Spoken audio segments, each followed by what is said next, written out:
Hey there, welcome to this week's episode of 180 and 180.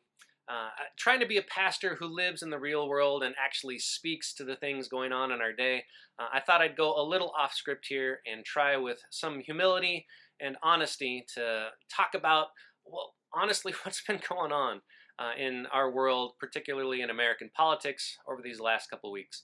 Unless you've been living under a rock, you know that there is a current nominee for the Supreme Court, and there has been an enormous amount of energy and sadness and anger that has come up because of that. And I just wanted to speak into a couple of areas there.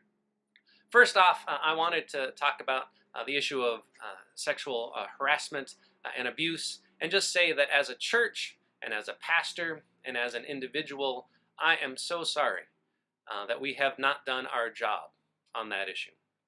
Particularly, again, speaking from a pastoral standpoint, we have not offered safe places for people to be able to share their stories.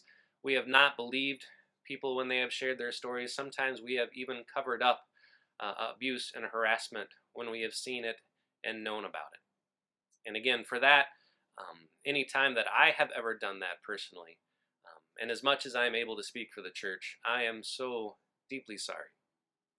And it is my prayer and my pledge that that ends, that we no longer allow that to happen, that we in the church, and for those of us who have power in the church, that we use that power to help those who need it most, and no longer protect those that have wielded that power or wielded that abuse ever before. I pray that that's really something that we're able to do, and that's an area where we're able to regain trust for those who have seen us lose that trust, and rightfully so, in years past.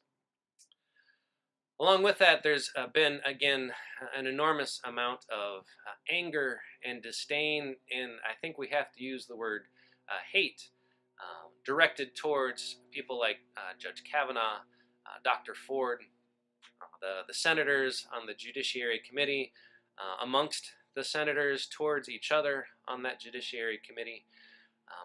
And the list could go on and on and on. And again, I think, speaking for the church, and as a pastor and as an individual, in many ways, I don't know that I've helped that. In fact, we've probably stoked it. I think we in the church have helped raise the level of disdain and anger and hatred, because we've been talking about issues that for many of us really matter. They're really, really important. And so when something's important, it gets a level of emotion and energy that maybe we wouldn't direct otherwise. But we've been doing it wrong. We've done just a terrible job of modeling how maybe we're supposed to talk about these things.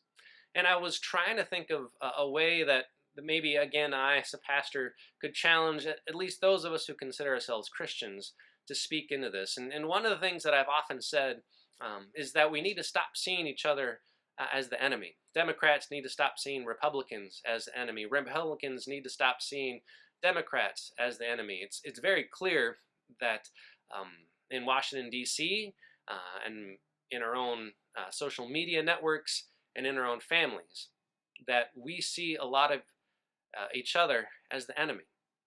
And I've been saying that that needs to stop, and I guess recently I started to think maybe I'm wrong on that. From a Jesus perspective, actually, maybe we need to name the fact that we see people as the enemy, and then Jesus would confront us pretty quickly with that and say, then love. Love your enemy. He says that bluntly and directly. Hey, yeah, you've got an enemy out there? Okay, love them. Do good to those who hurt you. Love your enemy. There are people right now that you see as your enemy, and if you're a Christian, I want to challenge you.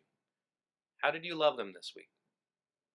How do you love the person that you so vehemently oppose on this particular issue? The person who has made your blood boil, the person who has made you so angry this week that you have wanted to say and do things that you never thought possible. How have you loved that person. Because if you're going to consider yourself a Christian, then that's what we're called to do. I know that I haven't done that very well this week. I imagine many of us who consider ourselves Christians have not. Not even sure necessarily what that always looks like, but I know it hasn't looked like what we've done. So, regardless of whether or not Judge Kavanaugh ends up on the Supreme Court, I think the mandate for those of us who consider ourselves Christians is actually pretty clear. We are called to love. And maybe this week has shown us the people that we need to love the most. A little bit more than 180 this week, but hopefully it's a message that all of us might hear and in some humble way be able to take to heart. Thanks for listening. We'll talk to you next week.